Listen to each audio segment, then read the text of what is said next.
ওম নমো ব্রাহ্মণ্য দেবায় গো ব্রাহ্মণ হিতায় জগদ্ধিতায় কৃষ্ণায় গোবিন্দায় নমো নমঃ। জয় জয়তে নেদেখাজনলৈ আমি শতকোটি প্ৰণাম নিবেদন কৰিছোঁ। শ্ৰদ্ধাৰ এনিভাৰ 24 নিউজ চেনেলৰ শ্ৰোতা দৰ্শকবৃন্দ, জয় জয়তে আপোনালোক সকলোলৈকে প্ৰীতি সম্ভাষণাৰ ভক্তিভাৱৰ সেৱা নিবেদন কৰিছোঁ। আজি এটা গুৰুত্বপূৰ্ণ বিষয়লৈ আজি আমি আপোনালোকৰ মাজলৈ আহিছোঁ। আমি বিভিন্ন বিষয়ত আলোচনা কৰিছোঁ। আজি আমি গীতাৰ ওপৰত আলোচনা কৰিম। আপোনালোকে জানে যে দুখন নিগম গ্ৰন্থ আছে, নিগম শাস্ত্ৰ আছে। এখন হ'ল ভাগৱত আৰু অন্যখন হ'ল গীতা। এইটো কথা আমি সকলোৱে জানো। সেইকাৰণে শাস্ত্ৰত কোৱা হৈছে, এই শাস্ত্ৰৰ উত্তম গীতা ভাগৱত, এ ধৰ্মৰ উত্তম নাম, দেৱৰো উত্তম দৈৱকী নন্দন, চৰণে কৰো প্ৰণাম। গীতা শাস্ত্ৰখন কি কাৰণে ৰচনা হ'ল, গীতাৰ তাৎপৰ্য কি, গীতাৰ ভাৱাৰ্থ কি, এইবিলাক বিষয়লৈ গোটেইখিনি সামৰি আজি আমাৰ বিষয়টোৰ নাম দিয়া হৈছে গীতাৰ মৰ্ম কথা। আজি এই বিষয়টোৰ ওপৰত আলোকপাত কৰিবৰ কাৰণে অসমৰ দুগৰাকী জ্যেষ্ঠ তথা অভিজ্ঞ শাস্ত্ৰজ্ঞক আজি আমি আমাৰ মঞ্চলৈ আমন্ত্ৰণ কৰি আনিছোঁ। মই আপোনালোকক চিনাকি কৰি দিছোঁ। প্ৰথমগৰাকী হৈছে শ্ৰীযুত হেমন্ত বিজয় মহন্ত। প্ৰণাম। এখেত অৱসৰী মুখ্য আয়ুক্ত তথা মুখ্য উপদেষ্টা খটৰা সত্ৰ। মহন্ত ডাঙৰীয়া, আপোনাক স্বাগতম জনাইছোঁ। নমস্কাৰ। অন্যগৰাকী আমাৰ মাজত উপস্থিত আছে শ্ৰীযুত পবিত্ৰ কুমাৰ শৰ্মা। এখেত অৱসৰী সহকাৰী সঞ্চালক, বিত্ত বিভাগ, অসম চৰকাৰ, আৰু গীতাৰ ওপৰত যথেষ্ট তেখেতৰ দখল আছে। দুয়োগৰাকী ব্যক্তিৰে গীতাৰ ওপৰত দখল আছে। পবিত্ৰ কুমাৰ শৰ্মা ডাঙৰীয়াৰ ঘৰ গুৱাহাটীত, আৰু আমাৰ মহন্ত ডাঙৰীয়াৰ বৰ্তমান ঘৰ হ'ল গহপুৰ। আজি তেখেতক গহপুৰৰ পৰা আমি আমন্ত্ৰণ কৰি আনিছোঁ যে আমি অলপ গীতাৰ বিষয়ে আজি কথা শুনিম, শিকিম, আৰু আমি শ্ৰৱণ কীৰ্তন কৰিম। কাৰণ শাস্ত্ৰত কোৱা হৈছে যে শ্ৰৱণ কীৰ্তন আৰু বৈকুণ্ঠক যায়, ধৰ্ম অৰ্থ কাম মুখ্য সবেই ঐত পায়। গতিকে গীতা শাস্ত্ৰৰ আজি আমি শ্ৰৱণ কীৰ্তন কৰিম। দুয়োগৰাকীকে পুনৰ আমি স্বাগতম জনাইছোঁ। আৰু এনিভাৰ 24 নিউজ চেনেলৰ যিসকলে আমাৰ অনুষ্ঠানটো উপভোগ কৰি আছে সকলোলৈকে আমি পুনৰবাৰ ভক্তিভৰা সেৱা নিবেদন কৰিছোঁ। মহন্ত ডাঙৰীয়া, প্ৰথমতে আমি আপোনাৰ পৰা আমি আৰম্ভ কৰিম। আমি কথোপকথন কৰিম। নিশ্চয়। আমি গীতাৰ ওপৰত খুব আলোকপাত কৰিম, কথোপকথন কৰিম। আমি নজনা কথা ইজনে সিজনে জানিম, আৰু গীতা শাস্ত্ৰৰ প্ৰকৃত ভাৱাৰ্থ বা অৰ্থ বা লজিকটো কি আছে, বা বিজ্ঞানসন্মত ইয়াত কথা কি থাকিব পাৰে, আমি সেই বিষয়ে কিছু কথা আমি আলোচনা কৰিম। মূল কথা হ'ল যে আমি গীতা বুলিলে কি বুজোঁ? শ্ৰীমদ ভাগৱত গীতা এইভাগকে সকলোৱে গীতা বুলি কোৱা হয়। সম্পূৰ্ণ নাম হ'ল শ্ৰীমদ ভাগৱত গীতা। গীতা ভাগ আমাৰ মহাভাৰতৰ এটা খণ্ড। কুৰুক্ষেত্ৰ যুদ্ধ আৰম্ভ হোৱাৰ আগতে অৰ্জুনৰ মনলৈ সংশয় আহিল যে তেওঁনো নিজৰ পিতামহ, খুৰাক, ভমাক, দাদাক, ককায়েক সকলোকক কেনেকৈ বধ কৰিব। গতিকে তেওঁৰ মনলৈ বৰ এটা শোক আহিলে, বৈৰাগ্য ভাৱ আহিল। আৰু সেই শোক দূৰ কৰিবৰ বাবে ভগৱান শ্ৰীকৃষ্ণই তেওঁক বুজালে, আৰু বুজোৱাৰ মাজেৰেই গোটেই মানৱ জগতক, মানৱ জাতিক শিক্ষা দি গ'ল যে জীৱন কি ধৰণে মানুহে জীৱন উপভোগ কৰিব লাগে, কেনেকৈ কৰ্ম কৰিব লাগে, কেনেকৈ ভগৱানৰ ওচৰলৈ যাব লাগে, আমাৰ মানুহৰ জীৱনৰ উদ্দেশ্য কি, সেই উদ্দেশ্যৰ প্ৰতি কেনেকৈ আমি ধাবিত হওঁ, এই গোটেইখিনি কথা গীতাত সোমোৱাইছে। আৰু ইয়াক গীতা বুলি কোৱা হয় কাৰণ ভগৱানে অৰ্জুনক কৈ আছিলে, আৰু তাতে অলপ গীতৰ সুৰ বা গীত হিচাপে লোৱা যায়, সেইকাৰণে গীতা বুলি কোৱা হয়। কিন্তু দৰাচলতে পৃথিৱীৰ আটাইবোৰ গ্ৰন্থৰ শীৰ্ষত আছে শ্ৰীমদ ভাগৱত গীতা। আজিৰ যুগত প্ৰায় 2000 ভাষালৈ পৃথিৱীৰ বিভিন্ন কোণত 2000 ভাষালৈ শ্ৰীমদ ভাগৱত গীতা অনুবাদ হৈছে। আনকি আৰবীয় ভাষাটো আৰবৰ দেশতো গীতা ভাগৱত সম্পূৰ্ণভাৱে অনুবাদিত হৈছে। গতিকে গীতা এখন মাথো হিন্দু ধৰ্মৰ পৰম শাস্ত্ৰই হৈ থকা নাই, ই মানৱ জীৱনৰ এক সম্পূৰ্ণ দলিল স্বৰূপ পথ প্ৰদৰ্শক। হয়, সেইখিনিয়ে। ঠিক আছে, ধন্যবাদ। আমি কথা পাতিম শ্ৰীযুত শৰ্মা ডাঙৰীয়া, গীতাত এনেকুৱা কি কথা আছে যে যাৰ বাবে গীতা পৃথিৱীত গীতা শাস্ত্ৰ ইমান সমাদৰ লাভ কৰিছে? এইটো এটা খুব ভাল প্ৰশ্ন। গীতা আমাৰ মানুহবিলাকে গীতাক বহুতে যিবিলাকে নাজানে তেওঁলোকে কিবা এটা শাস্ত্ৰৰ গণ্ডিত ৰাখি থ'ব বিচাৰে। গীতা প্ৰথম হ'ল জীৱন তত্ত্ব আৰু তাৰ পিছত ঈশ্বৰ তত্ত্ব। এতিয়া জীৱন তত্ত্ব বুলি কওঁতে এই জীৱন আমাৰ কেনেকৈ গঠন হৈছে, এই যে ভূমি আপ অনল বায়ু খং বুদ্ধি মনোৈব চ অহংকাৰ ইতি অংমে ভিন্না প্ৰকৃতি অস্তধা। এই 8টা প্ৰকৃতিৰে আমাৰ জীৱন, এই প্ৰকৃতি জগত আমাৰ সৃষ্টি হৈ আছে। আৰু এইবিলাক আমি এইবিলাকৰ মাজেদি চলিব লাগিব। আমি আমাৰ নিজৰ কৰ্ম কৰিব লাগিব। কৰ্মৰ মাৰ্গ দিয়া আছে। কৰ্মৰ মাৰ্গ সম্পৰ্কে তাত গীতাত কৈছে, সংনিয়ম্য ইন্দ্ৰিয়গ্ৰামং সৰ্বত্ৰ সমবুদ্ধয় তে প্ৰাপ্নুবন্তি মামেব সৰ্বভূত হিতেৰতা। অৰ্থাৎ যিয়ে নিজৰ ইন্দ্ৰিয়সমূহ সংযত কৰি আনৰ মংগলৰ হকে নিজৰ কৰ্ম উৎসৰ্গা কৰিব পাৰে, তেনে লোকেই, তেনে ব্যক্তিয়েই মোক উৎকৃষ্টভাৱে সেৱা কৰা হয়। এই এটা কথা। আকৌ কৈছে আত্ম উপন্যেন সৰ্বত্ৰ সমং পশ্যতি যহ অৰ্জুন সুখং বা যদি বা দুখং স্বযোগী পৰমমত। যিয়ে নিজৰ লগত তুলনা কৰি সকলোকে সমান দেখিব শিকিছে তেওঁৱেই পৰম যোগী। অকল নিৰ্দিষ্ট ঠাইত বহি সেৱা কৰি থকাটোকে সাধনা কৰাটোকে সেৱা বুলি নকয়, যোগী বুলি নকয়। আৰু এটা কথা আছে, আমি সেৱা সৎকাৰো কৰিব লাগিব, ধ্যানো কৰিব লাগিব। কিয়? যত প্ৰবৃত্তি ভূতানাম যেন সৰ্বং ইদং ততম স্বকৰ্মণা তং অভ্যৰ্চ সিদ্ধিং বিন্দতি মানৱ। আমি যাৰ পৰা সৃষ্ট হৈছোঁ সেই সৃষ্টিকৰ্তাক আমি যেনেকৈ পিতা মাতাক সেৱা কৰোঁ, নমস্কাৰ কৰোঁ, স্মৰণ কৰোঁ, পিতা মাতাৰ দুখত দুখী হওঁ, তেনেকৈ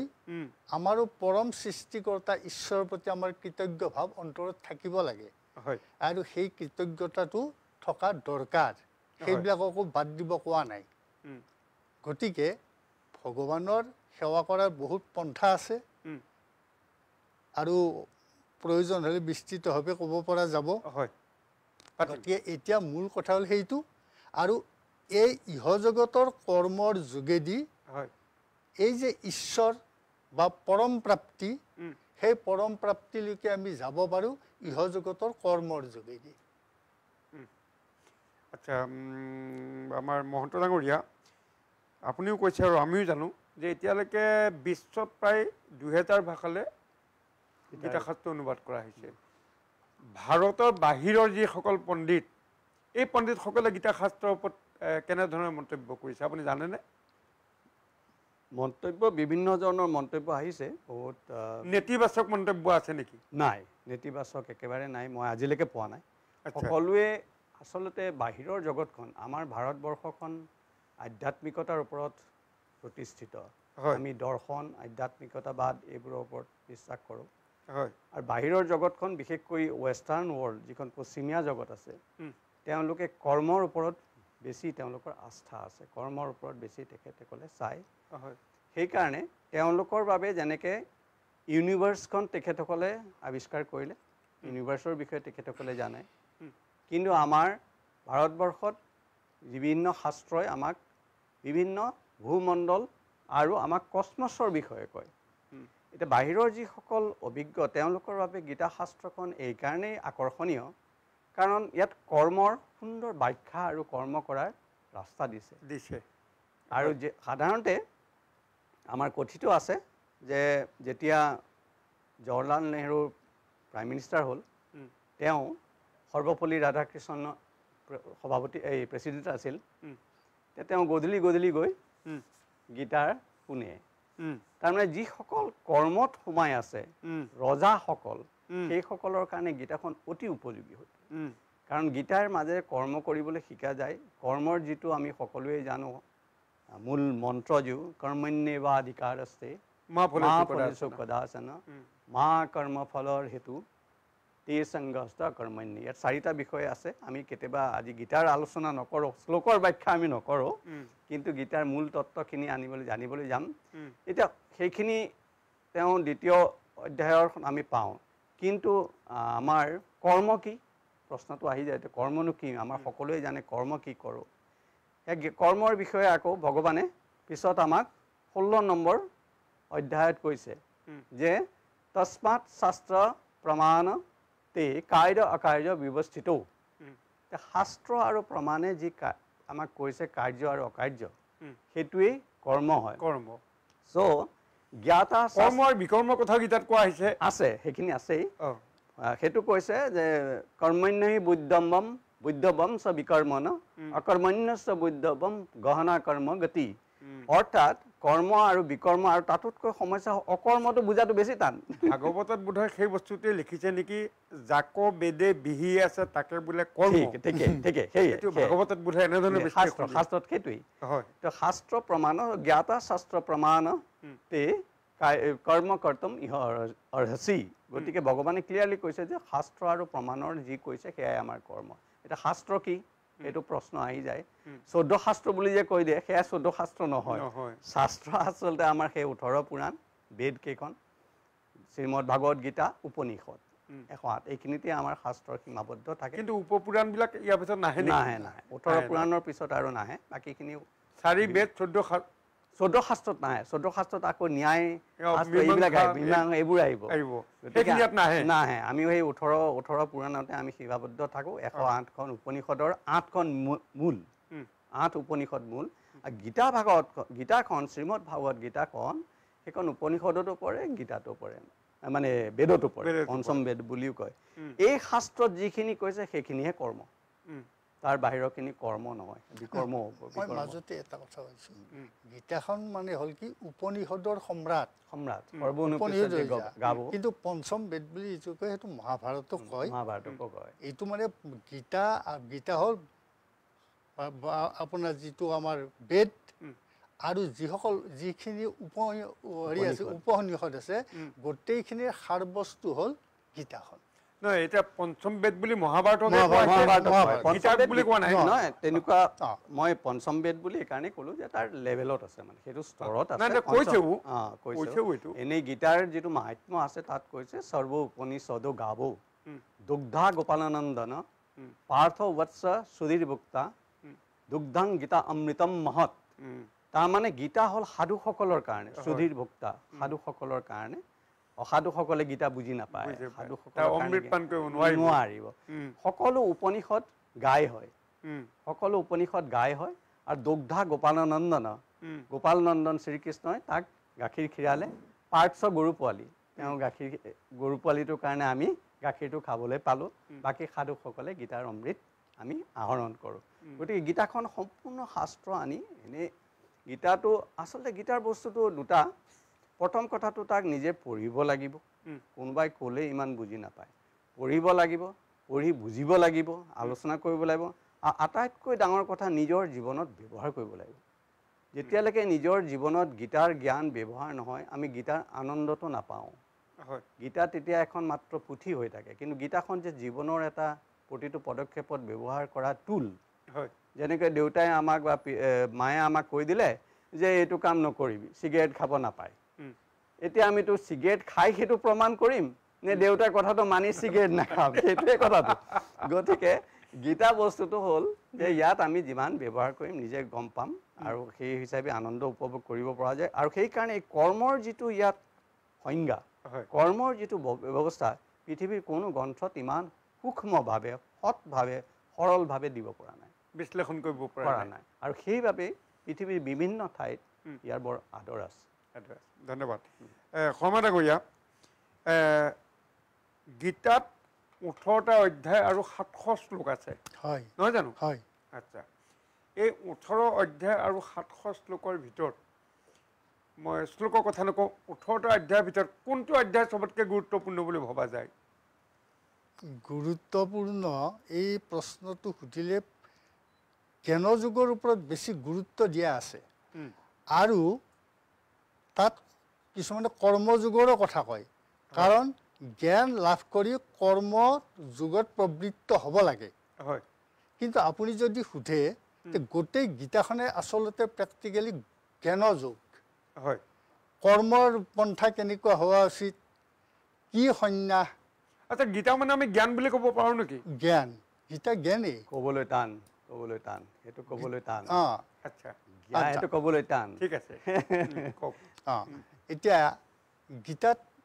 যিখিনি কথা কোৱা আছে তাৰ গোটেই কথাবিলাক আপুনি কৰ্মৰ কথা সাংখ্য যুগতো পাব সন্ন্যাস যুগতো পাব অন্যান্য যুগবিলাকতো পাব কিন্তু কথা হৈছে কি থুলমূলকৈ গোটেই প্ৰতিভাত হোৱা কথাখিনি হ'ল কৰ্ম সৰ্বসাধাৰণ নহি কশ্চিৎ ক্ষণমপি জাতু তিষ্ঠতি অকৰ্মকৃত কাৰ্যতে হি অৱসহ কৰ্ম সৰ্বপ্ৰকৃতি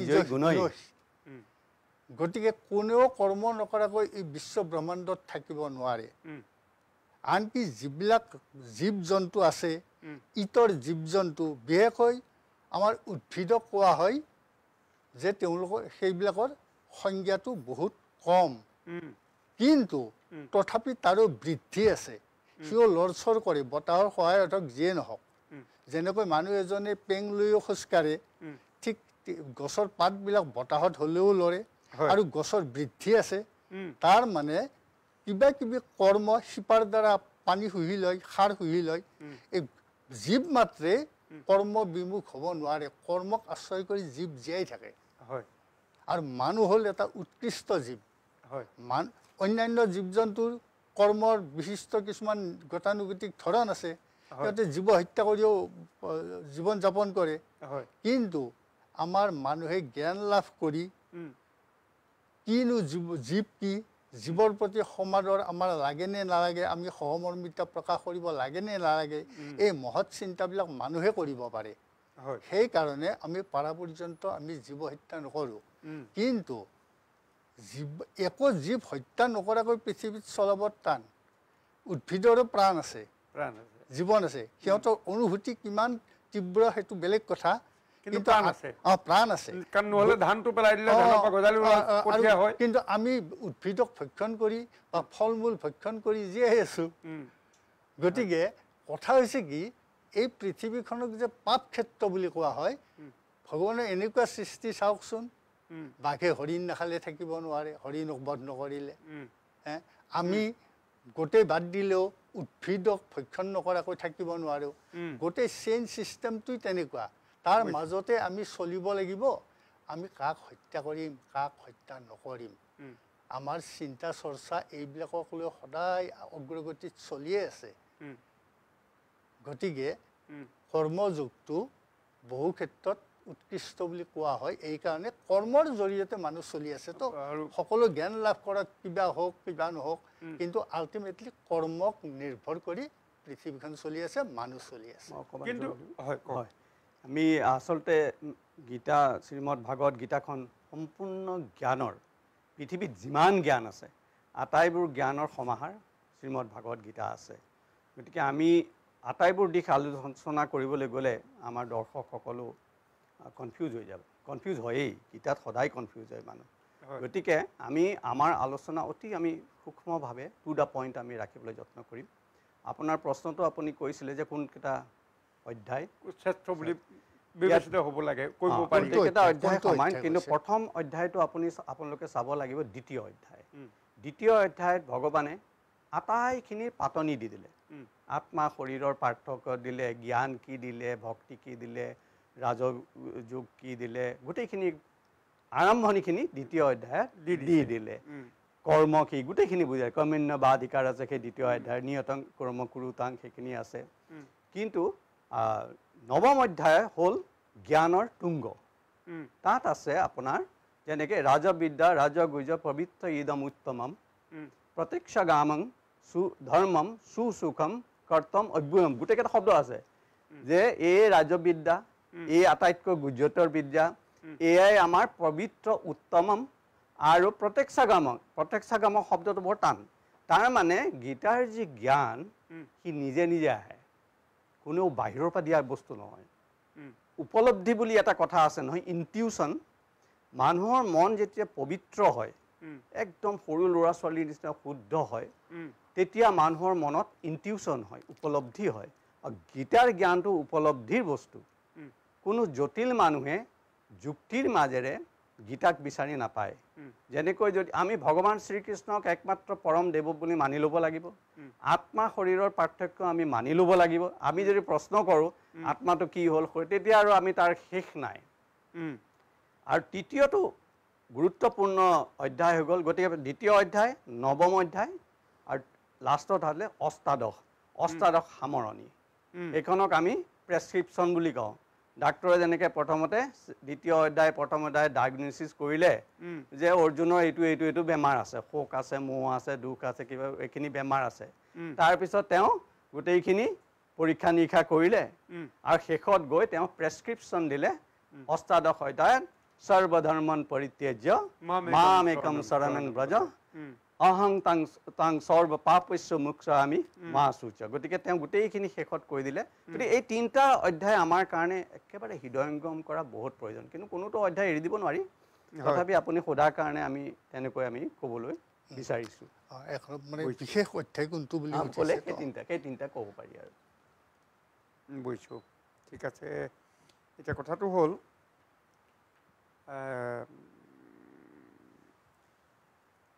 চৌষষ্ঠি কলাৰে সমৃদ্ধ যাক শাস্ত্ৰত কৃষ্ণস্থ ভগৱান স্বয়ং বুলি কোৱা হৈছে নহয় জানো আচ্ছা তেতিয়াহ'লে আমি দ্বাপৰ যুগৰ ভগৱান শ্ৰীকৃষ্ণ কেন্দ্ৰ কৰিয়েই গোটেই গীতাখন শ্ৰীকৃষ্ণ কেন্দ্ৰ কৰিয়েই গীতাখন এতিয়া কথা হ'ল কৃষ্ণই অৰ্জুনক যিখিনি বাণী দিছিল যিখিনি দিহা পৰামৰ্শ দিছিল যিখিনি কথা দিছিল প্ৰথম অৱস্থাত অৰ্জুনে শ্ৰীকৃষ্ণক সখী বুলি মানি লৈছিল নহয় জানো আৰু যেতিয়া তেওঁ যুদ্ধক্ষেত্ৰত প্ৰৱেশ কৰি যেতিয়া দেখিলে যে মোৰ গোটেইসোপা মামা ককাই দাদা ভতিজা এইসোপা যদি যুদ্ধ কৰি মই এসোপা মৃত্যু হ'লে কাৰ লগত ইত্যাদি এটা বৈৰাগ্য ভাৱ আহি তাৰপিছত তেওঁ হাতেদি অস্ত্ৰ নচলাওঁ বুলি গান্ধী পেলাই দি পেলাই তেওঁ ক'লে যে মই আৰু নোৱাৰিম তেতিয়া কৃষ্ণই তেওঁক বিভিন্ন কথা কৈ প্ৰৰোচনা কৰিলে যে তোমাৰ এতিয়া ক্ষত্ৰিয় ধৰ্ম নহয় ক্ষত্ৰিয় ধৰ্ম হ'ল যুদ্ধ কৰা গতিকে এন ইত্যাদি ইত্যাদি আচ্ছা মই বেছি নহয় এতিয়া কথা হ'ল কি ভগৱান শ্ৰীকৃষ্ণই অৰ্জুনক যিখিনি কথা কৈছিল এই কথাখিনি কেৱল অৰ্জুনকে কৈছিল নে মানৱ জাতিৰ কাৰণে কৈছিল যেনেকৈ শ্ৰীমদ ভাগৱত পুৰাণত হয় শুকদেৱৰ থ্ৰুদি শুকদেৱে পৰীক্ষিতক ক'লে পৰীক্ষিতৰ জৰিয়তে গোটেই পৃথিৱীৰ মানৱ জগতে পালে জ্ঞানখিনি তেনেকৈ অৰ্জুনৰ যোগেদি গোটেই মানৱ জগতে পালে কাৰণ শ্ৰীকৃষ্ণ পৰম ভগৱান তেওঁই সম্পূৰ্ণ পূৰ্ণ ব্ৰহ্ম তেওঁ আহি আমাক কলি যুগত কেনেকৈ ধৰ্মৰ মাজেৰে জীৱন যাপন কৰিব লাগে সেইখিনি তেওঁ শিকাই থৈ গ'ল শ্ৰীমদ ভাগৱত গীতাৰ দশম অধ্যায়ত তেওঁ বিভূতি যুগৰ মাজেৰে তেওঁ ক'ত আছে গোটেইখিনি ক'লে আকৌ একাদশ অধ্যায়ত তেওঁ অৰ্জুনৰ মনৰ সংশয় দূৰ কৰিবলৈ বিশ্বৰূপো প্ৰদৰ্শন কৰি দিলে গতিকে ভগৱানে আচলতে কিয় যে নিজৰ মাক বাপেকে নিজৰ ল'ৰা ছোৱালীক বেয়া হোৱাটো কোনেও নিবিচাৰে হয় সকলোৱে নিজৰ ল'ৰা ছোৱালীক নিজৰ নিচিনা হ'ব বিচাৰে ঘৰখনত শান্তি হোৱাটো বিচাৰে আমি ভগৱানৰ ল'ৰা ছোৱালী গতিকে ভগৱানেও নিবিচাৰে যে অশান্তি হওক ভগৱানেও শান্তিয়েই বিচাৰে আৰু সেইকাৰণে শান্তি বিচাৰিবলৈ তেওঁ বিভিন্ন ধৰণে মানুহক আহি পথ দেখুৱাই যায় যেনেকৈ আমি কওঁ সত্যত ধ্যান হয় ন সত্যত ধ্যান ত্ৰেতাত যজ্ঞ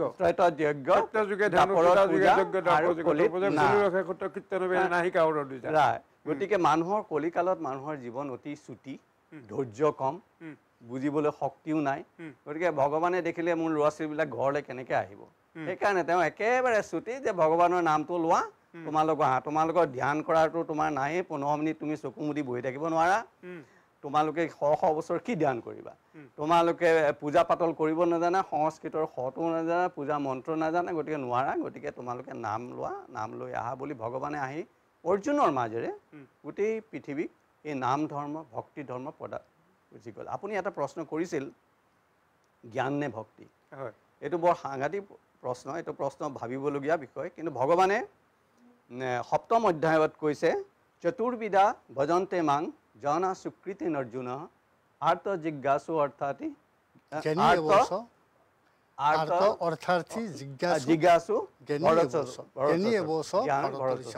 তাৰমানে চাৰিজনে ভগৱানৰ ভক্তি কৰে আৰ্ত অৰ্থাৰ্থী আৰ্ত যোনে ভয়ত বেমাৰত পৰিছোঁ মোৰ হস্পিটেলত ICUত পৰি আছোঁ হে ভগৱান মোক মুক্তি দিয়া সেইটো আৰ্ত তাৰপিছত আহিল অৰ্থাৰ্থী যে মোৰ ধেৰ ধন সম্পত্তি হওক মোৰ ল'ৰা ছোৱালীৰ ডাঙৰ হওক অমুক হওক ভগৱানৰ কাৰণে সেইটো এটা অৰ্থাৰ্থী আৰু এটা হ'ল জিজ্ঞাসু যোনে জানিব বিচাৰে যে ভগৱাননো কি আত্মানো কি শৰীৰনো কি আৰু এজন হ'ল জ্ঞানী এই চাৰিজনে বিচাৰে কিন্তু ভগৱানে তাৰ পিছতেই কৈছে সেইকাৰণে আমি এইটো শ্লোক ওলোৱা হৈছে তেছাম জ্ঞানী নিত্যযুক্তা এক ভক্তি বিশেষতে প্ৰিয় হি জ্ঞানীন অত্যৰ্থম অহম চ চ মম প্ৰিয় গতিকে ভগৱানে যি জ্ঞানী ভক্ত তেওঁক বেছি প্ৰিয় হয় গতিকে ভক্তি লাগে আমাক ভক্তিৰ মাজেৰে জ্ঞান আহে কিন্তু ভকত এসময়ত জ্ঞানী হ'ব লগা হয় ভগৱানৰ উপযোগী হ'বলৈ জ্ঞান আৰু ভক্তিৰ মাজত এটা সামঞ্জস্য আছে ভক্তিৰ মাজেৰেহে আমি জ্ঞান পাব পাৰোঁ আৰু জ্ঞান সম্পূৰ্ণ হ'লেহে ভক্তি সম্পূৰ্ণ হয় এই গোটেই দুইটা বস্তু কোনটো আগবাঢ়ে কোনটো পিছ পৰে আমি ক'বলৈ অকণমান টান হয় মই অকণমান সংযোগ কৰি দিছোঁ অন্তৰত ভক্তিভাৱ আছে কিন্তু জ্ঞানৰ অভাৱ এগৰাকী কৃষ্ণ ভক্তা সদায় ৰাতিপুৱা গা পা ধুই উঠি আপোনাৰ থাপনাত কৃষ্ণ মূৰ্তিৰ ওচৰত ধূপ জ্বলাই প্ৰাৰ্থনা কৰে সিদিনা কি হ'ল চাই আছে ধূপৰ ধোঁৱা এই প্ৰতিমাৰ গাত লাগিছে নে নাই তাই ধূপৰ ধোঁৱাটো সিদিনা গাত নালাগিল গতিকে মানুহজনীৰ ইমান মনত দুখ ভক্তি যথেষ্ট ইমান মনত দুখ যে মোৰ আজি কি হ'ল মোৰ কি দোষ হ'ল যে মোৰ আজি পূজা অৰ্চনাত ভগৱান সন্তুষ্ট নহ'ল নেকি ধোঁৱাটো অকণমান গাত নালাগিল কিন্তু সেই ভক্তাগৰাকী এইখিনি কথা নাজানে যে ধূপৰ ধোঁৱাটো ডাঙৰ বস্তু নহয় সুগন্ধটোহে মেইন বস্তু গতিকে তেওঁৰ সেই জ্ঞানখিনি নাই উপলব্ধি ক্ষমতাবিলাক নাই সেইকাৰণে তেওঁ ভক্তি আছে কিন্তু তাৰ মাজে মাজে তেওঁ ক্লেশ পাবলগীয়া হৈ থাকে মাজে মাজে অন্তৰত কষ্ট পায় জ্ঞানৰ অভাৱৰ কাৰণে হয় কিন্তু আপোনাৰ আমাৰ আৰু এটা কথা সংযোগ কৰি সংক্ষেপে বৌদ্ধ ধৰ্ম তিব্বতত যিবিলাক বৌদ্ধ ধৰ্মাৱলম্বী লোক থাকে গুৰুৱে তেওঁলোকক কৈছে যে অত্যন্ত ঠাণ্ডা তোমালোকে সদায় গা পা ধুব নালাগে বছৰত এদিন গা ধুলেই হ'ব তাত আৰু গা লেতেৰা নহয় ঘাম নাই কাপোৰ লেতেৰা নহয় কিন্তু সেই নিৰ্দেশ বৌদ্ধ ধৰ্মাৱলম্বীয়ে জীৱনত এদিন গা নাই তাতে বছৰত এদিন গা ধুলেই হ'ব এই নিৰ্দেশনাটো যদি মানি ভাৰতত বসবাস কৰিবলৈ আহে আপুনি চিন্তা কৰকচোন সেই নিৰ্দেশনাই কাম দিবনে ইয়াত অলপ গৰম পৰিলে কেনেকৈ চৰ্মৰোগ হৈ মৰিব দেখোন গতিকে দেশকাল পাত্ৰভেদে ধৰ্মৰ আচৰণ মিলাই ল'ব লাগিব ভক্তিও থাকিব লাগিব জ্ঞানো সংমিশ্ৰিত হৈ থাকিব লাগিব উপলব্ধি ক্ষমতা লাগিব আচ্ছা শ্ৰদ্ধা আৰু ভক্তি হয় শ্ৰদ্ধা প্ৰথমে আহে তাৰপিছত ভক্তি আহে নাম অপৰাজৰ বৰ ভালকৈ লিখা আছে নপাতই শ্ৰদ্ধা নিদিয়ে কাৰণ তাহাকো নিদিবা নামৰ দান ইত্যাদি শ্ৰদ্ধা বস্তুটো আমাৰ বস্তুটোৰ প্ৰতি ইণ্টাৰেষ্ট থাকিব লাগিব তেতিয়া সেইটো শ্ৰদ্ধা লেভেল তাৰপিছত ভক্তি হ'ল যেতিয়া আমি নিজক ভক্তিৰ সংজ্ঞা বেলেগ আছে ডাঙৰ সংজ্ঞা যেতিয়া আমি নিজকে ঢালি দিওঁ তেতিয়া ভক্তি আহে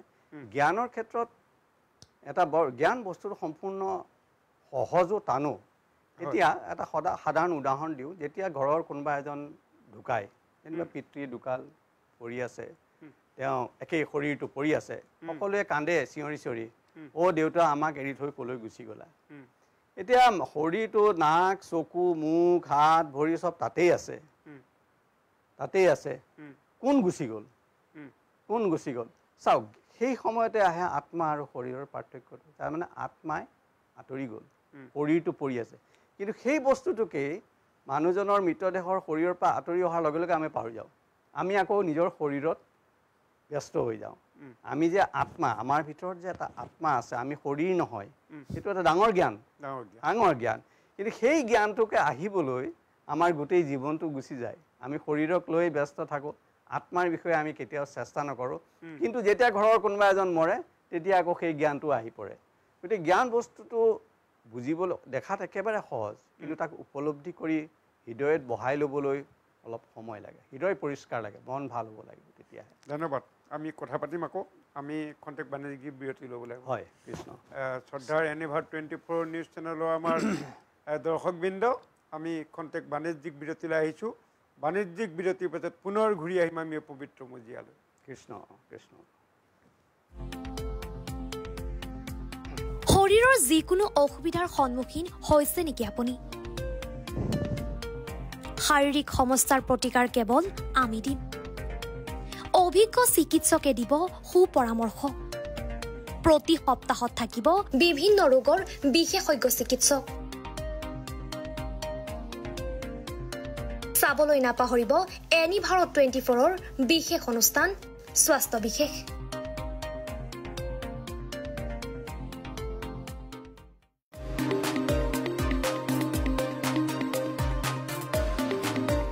আপোনাৰ ঘৰখন আৰু অফিচটো চালে চকুৰুৱাকৈ সজাওক আজি আহক সকলো ধৰণৰ অত্যাধুনিক ফাৰ্নিচাৰৰ বাবে সিটি ফাৰ্নিচাৰ 6 মাইল গুৱাহাটী আমাৰ ঠিকনা 6 মাইল পাঞ্জাবাৰী ৰোড পুৰবিটাৰীৰ সন্মুখত গুৱাহাটী আমাৰ যোগাযোগ নম্বৰ 9435013969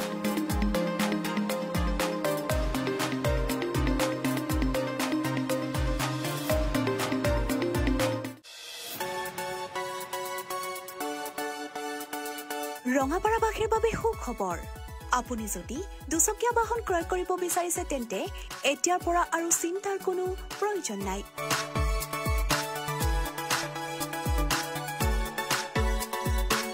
আপুনিও আহিব পাৰে DBP associate Bajaj two wheeler ডিলাৰলৈ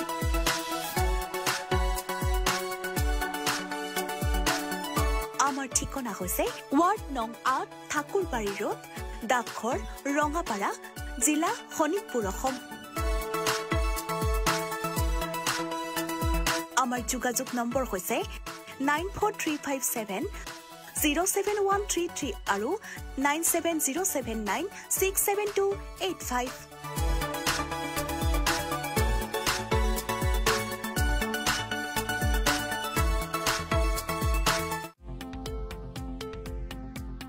শৰীৰৰ যিকোনো অসুবিধাৰ সন্মুখীন হৈছে নেকি আপুনি শাৰীৰিক সমস্যাৰ প্ৰতিকাৰ কেৱল আমি দিম অভিজ্ঞ চিকিৎসকে দিব সুপৰামৰ্শ প্ৰতি সপ্তাহত থাকিব বিভিন্ন ৰোগৰ বিশেষজ্ঞ চিকিৎসক চাবলৈ নাপাহৰিব এনিভাৰত 24ৰ বিশেষ অনুষ্ঠান স্বাস্থ্য বিশেষ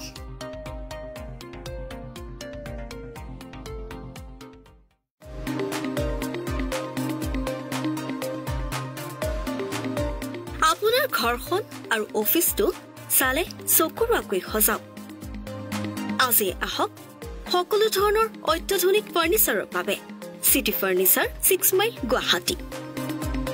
আমাৰ ঠিকনা 6 মাইল পাঞ্জাবাৰী ৰোড পুৰবিটাৰীৰ সন্মুখত গুৱাহাটী আমাৰ যোগাযোগ নম্বৰ 9435013969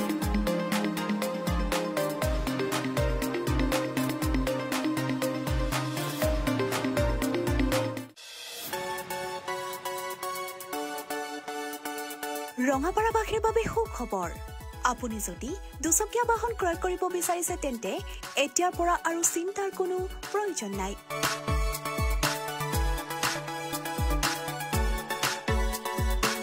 আপুনিও আহিব পাৰে DBP associate Bajaj two wheeler ডিলাৰলৈ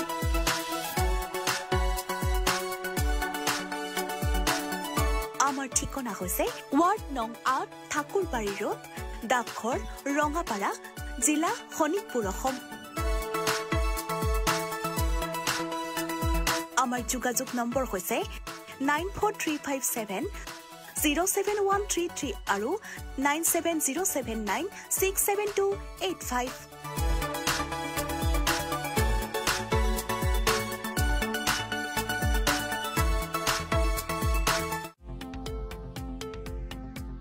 শৰীৰৰ যিকোনো অসুবিধাৰ সন্মুখীন হৈছে নেকি আপুনি শাৰীৰিক সমস্যাৰ প্ৰতিকাৰ কেৱল আমি দিম অভিজ্ঞ চিকিৎসকে দিব সুপৰামৰ্শ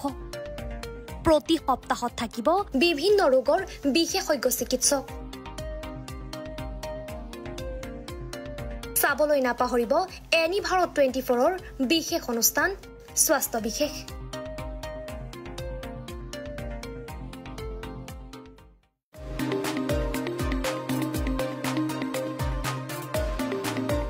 আপোনাৰ ঘৰখন আৰু অফিচটো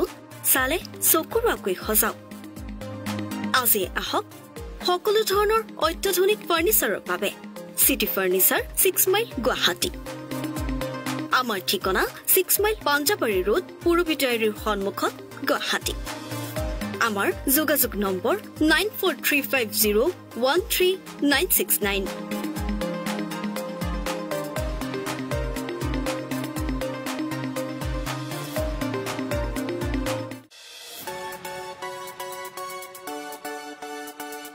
ৰঙাপাৰাবাসীৰ বাবে সুখবৰ আপুনি যদি দুচকীয়া বাহন ক্ৰয় কৰিব বিচাৰিছে তেন্তে এতিয়াৰ পৰা আৰু চিন্তাৰ কোনো প্ৰয়োজন নাই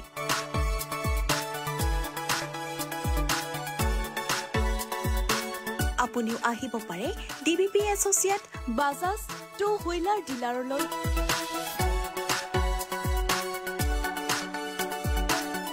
আমাৰ ঠিকনা হৈছে ৱাৰ্ড নং ৮ ঠাকুৰবাৰী ৰোড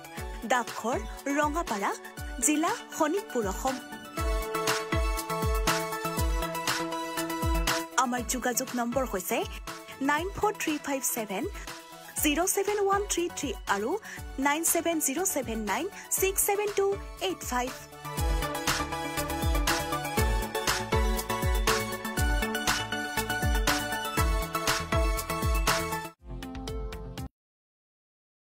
নমস্কাৰ খন্তেক বাণিজ্যিক বিৰতিৰ পিছত পুনৰ আমি ঘূৰি আহিছোঁ এই পবিত্ৰ মজিয়ালৈ আমি আজি আলোচনা কৰি আছোঁ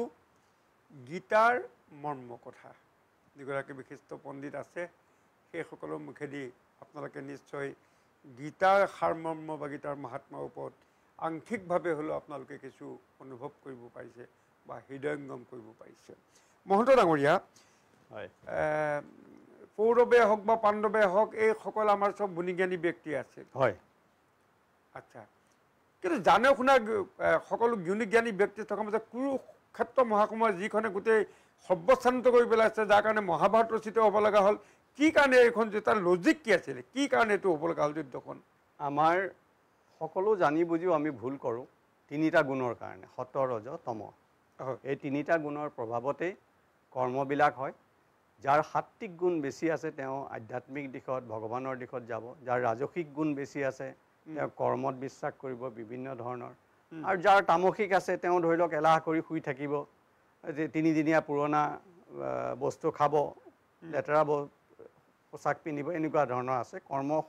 সেই তিনিটা আমাৰ শৰীৰত আছে সেইবোৰ কেনেকৈ আহে কি কথা বৰ বাহুল্য হয় কিন্তু আপুনি জ্ঞানী গুণীৰ কথা ক'লে মই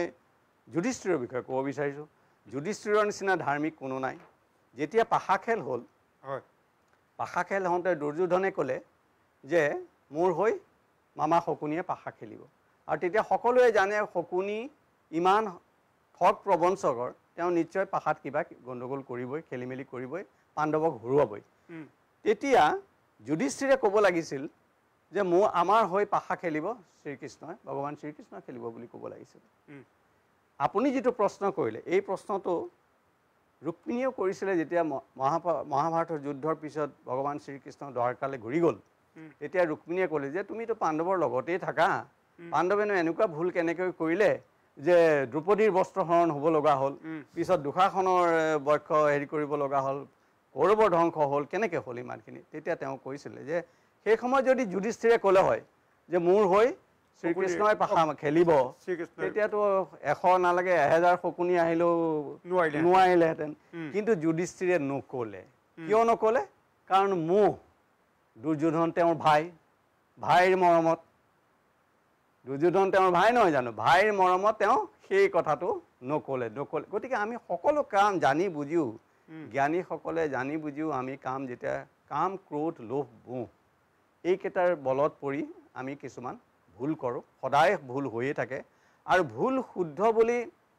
ঠিক একো নাই কিন্তু আমি কি বিচাৰোঁ আৰু আপুনি মহাভাৰতৰ আৰু যদি আগলৈ আমি যাওঁ তেতিয়া আপুনি শ্ৰীমদ ভাগৱত পুৰাণত পাব যে এয়া ভগৱানে পঠিয়াইছেই কৰ্ণক পঠিয়াইছে দুৰ্যোধনক পঠিয়াইছে গোপীসকলক বৃন্দাবনৰ গোপীসকলক পঠিয়াইছে সকলোকে ভাগে ভাগে পঠিয়াই তেওঁ এই গোটেই কুৰুক্ষেত্ৰ মহাসমৰখন ৰচনা কৰিলে যাতে ইয়াৰ মাজেৰে ধৰ্ম আৰু অধৰ্মৰ পাৰ্থক্য সমাজে বুজি পায় আৰু অধৰ্মৰ পৰাজয়হে ধৰ্মৰ জয় সেইটো উদ্দেশ্যৰে তেওঁ গোটেই মহাভাৰতখন সৃষ্টি কৰিলে গতিকে মানুহে যি ভুল কৰে সেই তিনিটা গুণৰ কাৰণেই ভুল কৰা হয় মই অকণমান সংযোগ কৰিছোঁ কথাটো হ'ল আপোনাৰ প্ৰশ্নটো আছিলে যে এই যুদ্ধখন গোটেইখিনি জ্ঞানী গুণী মানুহ যুদ্ধখন কিয় হ'বলগীয়া হ'ল আচ্ছা এখেতে এটা কথা ক'লে ঠিকেই কৈছে সত্য ৰজতম এই তিনি গুণৰ কাৰণে মানুহবিলাক অনুপ্ৰাণিত হয় এই তিনি গুণৰ দ্বাৰা কিন্তু যুধিষ্ঠিৰ আছিল মহা অহংকাৰী স্বাৰ্থপৰ যুধিষ্ঠিৰ নহয় দেই দুৰ্যোধন দুৰ্যোধন কওঁতে বুলিছে দুৰ্যোধন আছিল মহা স্বাৰ্থপৰ অভিমানী অহংকাৰী যেতিয়া পাণ্ডৱ পক্ষৰ হৈ ভীষ্ম দ্ৰোণ বিদুৰ আৰু আনকি শ্ৰীকৃষ্ণয়ো তেওঁক বুজালে যে তেওঁলোককতো বেছি নালাগে তেওঁলোকৰ অৰ্ধৰাজ্যও নালাগে কেৱল 5খন গাঁৱকে দিয়া শাসনৰ কাৰণে তেওঁৰ এইটো উচিতভাৱে পায় কিন্তু নাই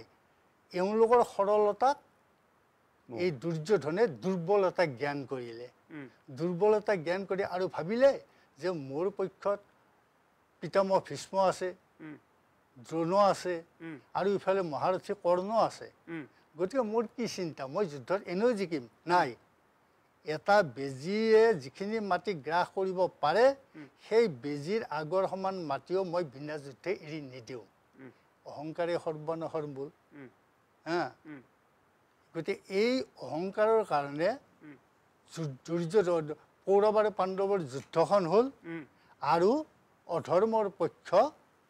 তাত বিনষ্ট আচ্ছা কুৰুক্ষেত্ৰ মহাসমৰৰ আৰম্ভণিতে গীতা শাস্ত্ৰখন কোৱা হয় এইটো সেই যুদ্ধৰ এটা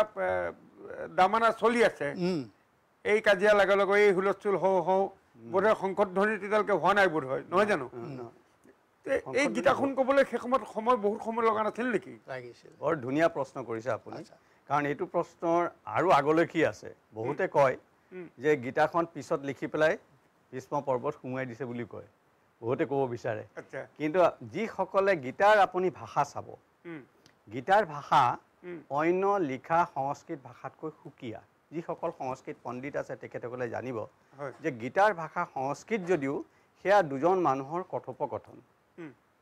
আৰু গীতাখন আমি যেতিয়া আমাৰ ঘৰত শ্ৰাদ্ধ হয় কিবা হয় সকলোৱে গীতা পাঠ কৰে নহয় জানো গীতাৰ যদি এই 700 শ্লোক সংস্কৃতত থকা 700 শ্লোক আৰু গীতা মাহাত্ম্য কোনোবাই পাঠ কৰে আমাক 4 ঘণ্টামান সময় লাগিব কিন্তু যিসকল অকণ এক্সপাৰ্ট তেওঁ খুব বেছি 1.5 ঘণ্টা সময় লাগিব আৰু ভগৱান শ্ৰীকৃষ্ণই কৈছে অৰ্জুনৰ নিচিনা এজন বুদ্ধিমান শিষ্য গতিকে এই গীতাখন ক'বলৈ 1.5 ঘণ্টাৰ বেছি সময় লগা নাই লগা আৰু যুদ্ধৰ ক্ষেত্ৰত সকলোৱে মৰিবলৈ সাজু হৈ থকা সময়ত 1.5 ঘণ্টা সময়ত এইখিনি গীতা কোৱা কোনো অসম্ভৱ নহয় এয়া সম্পূৰ্ণ সত্য সঁচা হিচাপে কোৱা হৈছে 1.5 ঘণ্টাৰ খুব বেছি 1 ঘণ্টাত ভগৱান শ্ৰীকৃষ্ণই অৰ্জুনক গীতা ভাগ কৰি দিলে আৰু অৰ্জুনৰ মাজেৰে আমি গোটেই পৃথিৱীয়ে শুনিবলৈ পালোঁ গতিকে সমস্যা কি হয় মা অভিজানন্তি মাং মূঢ়া মানুষীম তনুমাশ্ৰিতা ভগৱানে কৈছে যে মাম অভিজানন্তি মাং মূঢ়া মানুষীম তনুমাশ্ৰিতা পৰম ভাৱম অজানন্ত মম ভূত মহেশ্বৰম যে মানুহে ভগৱান শ্ৰীকৃষ্ণক মানুহৰ শৰীৰ নিচিনা বুলি ভাবি পেলাই যে আমি যদি গীতাখন 4 ঘণ্টাত পাঠ কৰোঁ ভগৱানেনো 1 ঘণ্টাত কেনেকৈ কৰিলে প্ৰশ্নটো আহি যায় কিন্তু সেইটো নহয় সেয়া ভগৱান সেয়া মানুহ নহয় সেয়া মানুহ নহয় গতিকে সেই ভুলটো আমি কৰিব নালাগে আৰু সম্পূৰ্ণ শুদ্ধ মই আগতেই কৈছোঁ যে ইয়াত সম্পূৰ্ণ বিশ্বাসেৰে আমি আগবাঢ়িব লাগিব ইয়াত যদি আমি সন্দেহ কৰোঁ যে গীতাখন কোৱা নাছিলে পিছত কোনোবাই সোমোৱাই দিলে তেতিয়া আমি আৰু গীতা পঢ়াৰ কোনো অৰ্থ নাথাকে কিন্তু সময় আমাৰ বৰ কম আছে দেই কথাটো হ'ল ঠিকে আছে গীতাত যিখিনি কথা কৈছিলে কেতিয়াবা কি হয় কিছুমান ইংগিত ধৰ্মী কথাও থাকে যুদ্ধৰ ক্ষেত্ৰত সাহিত্য বৰ্জিত ভাষাও ব্যৱহাৰ কৰিব লাগিব কাৰণ মোটামুটি কিন্তু সেই কোৱা কথাবিলাক কথাৰ লৰচৰ নাই সেই কোৱা কথাবিলাক যেতিয়া ব্যাসদেৱে লিখি উলিয়ালে তাত সাহিত্য সংযোজন হ'ল গতিকে কলেবৰটো বাঢ়িব কিন্তু মূল জকাটোৰ কোনো হেৰফেৰ নহয় যিখিনি কথা তাত হয়তো ইংগিত ধৰ্মিতাৰে কম শব্দৰে কৈছিল সেইখিনি জনসাধাৰণক বুজাবৰ কাৰণে ব্যাসদেৱে তাক অলপমান এম্প্লিফাই কৰিলে বিস্তৃত কৰিলে উপমা আদি দিলে মনোৰঞ্জনৰ কাৰণে উপযুক্ত কৰিলে গতিকে মেইন কথাটো হৈছে কি ডিফাৰেঞ্চটো সেইটোৱে কিন্তু তাৰ মূল তত্ত্বৰ কোনো হানি বিঘিনি হোৱা নাই মহাভাৰতখন এখন বিশাল গ্ৰন্থ যাক আপোনাৰ পঞ্চম বেদ বুলি কোৱা হৈছে তাৰ গীতাখন তাৰ এটা পাৰ্ট নহয় জানো ভীষ্ম পৰ্বৰ অংশ বাকী পিছৰখিনি ৰিজাল্ট যুদ্ধৰ যিখিনি পিছৰখিনি ৰিজাল্ট এইখিনিয়ে কি বাৰ্তা প্ৰেৰণ কৰিব বুলি ভাবে সময় ডাঙৰীয়া কওক নহয় গীতা সীমাবদ্ধ হৈ আছে ভীষ্ম পৰ্বৰ 25 পৰা 42 নম্বৰ অধ্যায়লৈকে তাত 18টা অধ্যায় হয় সেই 18টা অধ্যায় গীতাখনত 1 পৰা 18 কৰি লিখি উলিওৱা হৈছে কিন্তু আচলতে গীতাখন হ'ল মহাভাৰতৰ এটা অংশ কিন্তু গীতাৰ মাহাত্ম্য ইমান বাঢ়ি যোৱা দেখিলে পিছৰ যুগত কোন সময়ৰ পৰা কোৱা টান ই এটা সুকীয়া অস্তিত্ব গ্ৰহণ কৰিলে আৰু সেইখনে নাম ল'লে গীতা গীতাৰ অৰ্থটো হ'ল শ্ৰীমদ ভগৱদ গীতা কিন্তু আমাৰ গীতা বুলি ক'লেও জনসাধাৰণে সেইখন কিতাপকে সহজে বুজি পায় কিয় গীতা নামটো হ'ল গীতৰ অৰ্থ বহুত কেইটা হয় গীত মানে কেতিয়াবা কথাও হয়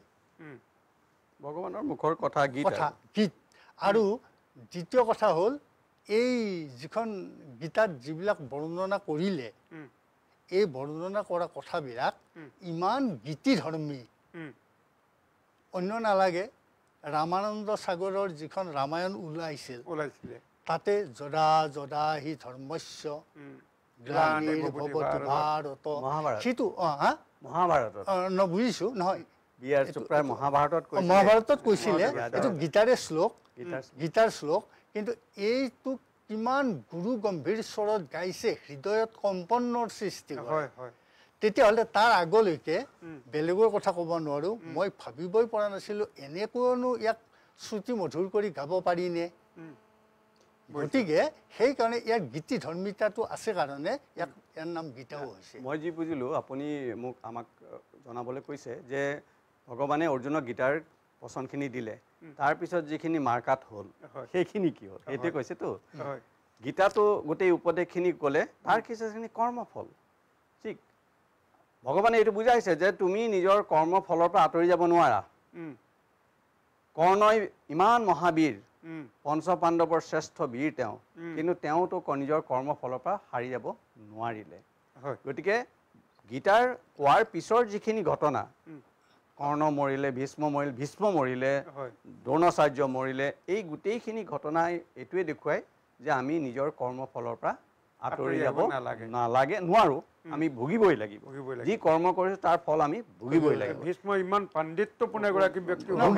মৃত্যু হ'বই জাতশ্বহীদ শুভ মৃত্যু কিন্তু তেওঁলোকৰ সেই মৃত্যুৰ পিছত কাৰ শুভ অশুভ কাৰ কি ফলাফল হয় সেইটো কৰ্মই থিৰাং কৰিব কৰ্মফলটো আমি ভুগিবই লাগিবতো কিন্তু তাত ভগৱানে কয় যিসকল ভগৱানৰ ওচৰতে থাকে এই কৰ্মফলৰ পৰা মুক্তি হোৱাৰ পিছত তেওঁলোকে আকৌ জন্ম লৈ কৰ্মফল ভুগিব নালাগে আমাৰ পিছৰ যিখিনি কৰ্ম হ'ল এইখিনি কৰ্মৰ পৰা আমাৰ আজি এইটো জীৱনত আমি এইখিনি দুখ পাইছোঁ বেমাৰ আজাৰ হৈছে ক'ৰবাত ভৰি ভাঙিছে এইখিনি কৰ্ম দুখ পাইছোঁ কিন্তু এতিয়া যদি আমি ভগৱানৰ শ্ৰীচৰণত আমি শৰণ লওঁ তে ভগৱানৰ কৃপাত ইয়াৰ পিছত যি আমাৰ জন্ম হ'ব তাত আৰু আমাৰ কোনো কৰ্মফল ভোগ কৰিব নালাগে সেইটোকেই মুক্তি বুলি কোৱা হয় সেইটোকেই মুক্তি কৰ্মফলৰ পৰা মুক্তি পাইছোঁ আমি গতিকে কৰ্ণই কৰ্মফল ভুগিব লগা হ'ল দুৰ্যোধনেও ভুগিব লগা হ'ল পাণ্ডৱেও ভুগিব লগা হ'ল কৰ্মফল ভুগিবই লাগিব আমাৰ চমু চাপি আহিছে আমি সামৰিব লাগিব সময় বৰ নিষ্ঠুৰ আমি কৈছোঁ কিন্তু কি কৰিম এতিয়া নাই তাৰ আগতে আমি আমাৰ অকণমান সময় আছে মই অকণমান আপোনাক এটা কথা সুধিম মানে কি আচলতে এইবোৰ বিষয়ৰ ওপৰত আলোচনা কৰিবলৈ গ'লে আমাক যথেষ্ট এটা বিশাল এটা বিশাল বিষয় এইবিলাকৰ বিষয়ে আলোচনা কৰিবলৈ বহু ঘণ্টা হ'লেও মানে বোধহয় চলি থাকিব আপুনি এটা কথা কৈছিলে যে গীতা কি আপুনি যদি পৰীক্ষাৰ প্ৰশ্নৰ দৰে 3 ঘণ্টা সময় দিয়ে গীতা কি এই প্ৰশ্নটোৰ উত্তৰ দিব লাগে 100 নম্বৰো দিব তেতিয়াহ'লে গোটেই গীতাখন 3 ঘণ্টাত গোটেই গাই শেষ কৰিব লাগিব বুজাই শেষ কৰিব লাগিব কৈ শেষ কৰিব লাগিব কিন্তু যদি কয় বোলে 1 মিনিট 2 মিনিটত শেষ কৰক তেতিয়া কথাটো সংক্ষেপে হ'ব দিয়ে এটা কথা আচ্ছা মহন্ত ডাঙৰীয়া আপোনাক মই এটা ব্যক্তিগত কথা সুধিব বিচাৰিছোঁ আপুনি এগৰাকী IRS বিষয়া আছে কৃষ্ণ হয় অৱসৰ গ্ৰহণ কৰিলে হয় মই শুনিছোঁ আপুনি গীতাৰ ওপৰত এখন বৃহৎ গ্ৰন্থ আপুনি সম্পাদনা কৰিছে বৃহৎ নহয় আৰু এভাগ লিখা হৈছে আৰু আপুনি নামঘোষাৰ ওপৰতো হয় আপুনি ভাল গ্ৰন্থ আপুনি ভাৱাৰ্থ কৰিছে বোধহয় চেষ্টা কৰা হৈছে নামঘোষাৰ ভাৱাৰ্থ কিবা আৰু কি কৰিছে মই নাজানো নাই গতিকে আপোনাৰ এই যে যিটো আধ্যাত্মিকতাৰ প্ৰতি যিটো দুৰ্বলতা এইটো আপোনাৰ চাকৰিত থাকোঁতে হৈছিল নে চাকৰি আগৰ পৰা আছিল নে অৱসৰ গ্ৰহণ কৰাৰ পিছত হৈছে বৰ ভাল লাগে এইটো প্ৰশ্ন কাৰণ এইটো বহুত সৰুৰ পৰা আছিলে আমাৰ দেউতাই যেতিয়া বহি নাম গাইছিলে তেতিয়া আমি লগতে বহি গোপাল গোবিন্দ যদুনন্দন কৃষ্ণৰ চৰণে ললো সেই তেতিয়াৰ পৰাই বস্তুটো ভিতৰত সোমাই গ'ল ক'ৰবাত আৰু সময়ৰ লগে লগে লগে লগে তাক আগবাঢ়িলে আৰু তেনেকৈ ধৰণে আমি এইটো পথেই যে সম্পূৰ্ণ শুদ্ধ পথ বা ভাল লগা পথ শুদ্ধ অশুদ্ধ নকওঁ কিন্তু নিজৰ জীৱনৰ কৰ্ম যিখিনি কৰ্ম সেইখিনি কৰি ভাল লগা পথ এই আধ্যাত্মিকতাৰ পথটোৱে সেই হিচাপে আগবঢ়া হ'ল কিন্তু এয়া অতি সৰুৰ পৰাই দেউতাৰ দ্বাৰাই আহিছিল দেউতাই কৈছিল গতিকে সেইটো তেতিয়াৰ পৰা আপোনাৰ মনত ভগৱানে তেতিয়াই কিবা বুজাই দিছিল আৰু অৱসৰ পিছত এই যে গ্ৰন্থখন এইবিলাক গ্ৰন্থ লিখিছে আপুনি অৱসৰ পাছত এই শ্ৰীমদ ভাগৱত গীতা ভাগ এই ভাগ আমাৰ চাকৰি থকা সময়তে লিখা হৈছিল আচ্ছা চাকৰি থাকোঁতে প্ৰায় 4 বছৰ 4.5 বছৰ লাগিছিলে ইমান এটা দায়িত্বপূৰ্ণ পদবীত থকাৰ পাছতো মাজে মাজে সময় উলিয়াই ওলাইছিল ওলাই শনিবাৰ দেওবাৰে তেনেকৈ সময় আৰু নামঘোষা ভাগ চাকৰি ৰিটায়াৰমেণ্টৰ পিছত লিখা হয় বুজিছোঁ আপোনাক এই ভাগ দিব পাৰিলে মই সুবিধা পাম আচ্ছা আচ্ছা উঠিব লাগে কৃষ্ণ ঠিক আছে ভাল মই পঢ়ি ভাল পালে জনাব হেমন্ত বিজয় মহন্ত ডাঙৰীয়াৰ নিজে ৰচনা কৰা ভাৱাৰ্থ এখন সুন্দৰ গ্ৰন্থ শ্ৰীমদ ভগৱত গীতা এই গ্ৰন্থভাগ আমাক উপহাৰ দিছে আমি এই চেগতে আপোনালৈ ধন্যবাদ কৃষ্ণ কৃষ্ণ কৃষ্ণ ভুল দুখখিনি আঙুলিয়াই দিব আৰু নিশ্চয় পবিত্ৰ কুমাৰ শৰ্মা ডাঙৰীয়া আপুনি অসম চৰকাৰৰ এগৰাকী জ্যেষ্ঠ বিষয়া আছিল আপুনি সহকাৰী সঞ্চালক হিচাপে বিত্ত বিভাগৰ পৰা অৱসৰ গ্ৰহণ কৰিছে আপুনিও গীতাৰ ওপৰত এখন ভাল গ্ৰন্থ কিছুদিন পূৰ্বে আপোনাৰ হেৰি হৈছে আৰু আপুনি এগৰাকী প্ৰখ্যাত কবিও আপোনাৰ কবিতা আমি দেখিছোঁ শুনিছোঁ পঢ়িছোঁ কবিতাটো আপোনাৰ যথেষ্ট দখল আছে আৰু অৰ্থপূৰ্ণ কবিতা আপুনি লিখে সমাজৰ বাবে বাৰ্তা প্ৰেৰণ কৰা কবিতা আপোনাৰ আমি পঢ়িছোঁ এই যে আপোনাৰ আধ্যাত্মিকতাৰ প্ৰতি যিটো শ্ৰদ্ধা ভক্তি বা ভাৱ এইটো আপোনাৰ কেতিয়া চাকৰিত থাকোঁতে চাকৰিৰ আগত নে চাকৰিৰ পিছত চাকৰি যেতিয়া কৰি থাকিলোঁ তেতিয়া চাকৰিৰ কৰ্তব্যটোকে প্ৰধান হিচাপে মই লৈ ল'লোঁ হয় সেইটো আৰু মই মোৰ আত্মবিশ্বাসেদি যিমানখিনি পাৰোঁ মই চাকৰিটো কৰিছোঁ তাৰপিছত অৱসৰ পোৱাৰ পিছত এতিয়া বিভিন্ন কামৰ মাজত মই চিন্তা কৰিলোঁ তেতিয়া ইতিমধ্যে গীতাখনৰ অলপ কথা এনেকুৱা ধৰণে প্ৰকাশ হৈছে গীতাখন ভাৰতৰ প্ৰতিনিধিত্বমূলক এখন আধ্যাত্মিক গ্ৰন্থ গতিকে গীতা সকলে পৃথিৱীৰ বিভিন্ন দেশত এইবিলাক অনুদিত হৈছে গতিকে মহাত্মা গান্ধী 20 বছৰ বয়সত গীতা পঢ়ি শেষ কৰিছে তেতিয়া মই ভাবিলোঁ ৰিটায়াৰমেণ্টৰ পিছত আমি কি কৰিছোঁ আমি নিজকে এজন ভাৰতীয় বুলি কোৱাৰ কি অধিকাৰ আছে আৰু এটা কথা হৈছে কি চাকৰিত কি কৰিলোঁ কি নকৰিলোঁ আমাৰ গোটেই জীৱনটোত কি পালোঁ সংসাৰ কৰিলোঁ কি পালোঁ কি নাপালোঁ তাৰ শেষত কি কিবা আছেনে নাই এই চিন্তা কৰিয়েই মই গীতাখন যিহেতু এখন মহৎ আধ্যাত্মিক গ্ৰন্থ অলপ সময় আছেনে মই আধ্যাত্মিক এতিয়া আধ্যাত্মিক কৰে মানুহৰ কথাটো হ'ল কি অধিযোগ আত্মা অধ্যাত্মা আৰু তাৰ বিশেষণ শব্দটো হ'ল আধ্যাত্মিক আত্মা সম্পৰ্কীয় যিবিলাক বিশ্লেষণ হয় আত্মা পৰমাত্মা এই গোটেই চেপ্টাৰটোৱে হ'ল আধ্যাত্মিক তেতিয়া মই ভাবিলোঁ আত্মা পৰমাত্মাৰ বিষয়ে গোটেই থোৰৰ যিটো মানে আলোচনা এইখিনিয়ে আধ্যাত্মিক আত্মাওতো পৰমাত্মাৰে অংশ অহং আত্মা গুড়াকেশ সৰ্বভূতা স্থিত কৃষ্ণ অৰ্জুনৰ আগত কৈছে মই আত্মাৰূপে সকলোতে আছোঁ মম এব অংশ জীৱলোকে জীৱভূত সনাতন মই সকলো জীৱত মই সনাতন ৰূপে মই তাতে ভৰ্তি আছোঁ অক্ষয় আত্মা মই আচ্ছা তেতিয়া মই ভাবিলোঁ যে মই গীতাখন অধ্যয়ন কৰিম এদিন মই দিন বাৰ চাই ভালকৈ গীতাখন আৰু ল'লোঁ যি মই গীতাখন ল'লোঁ সিদিনাৰ পৰা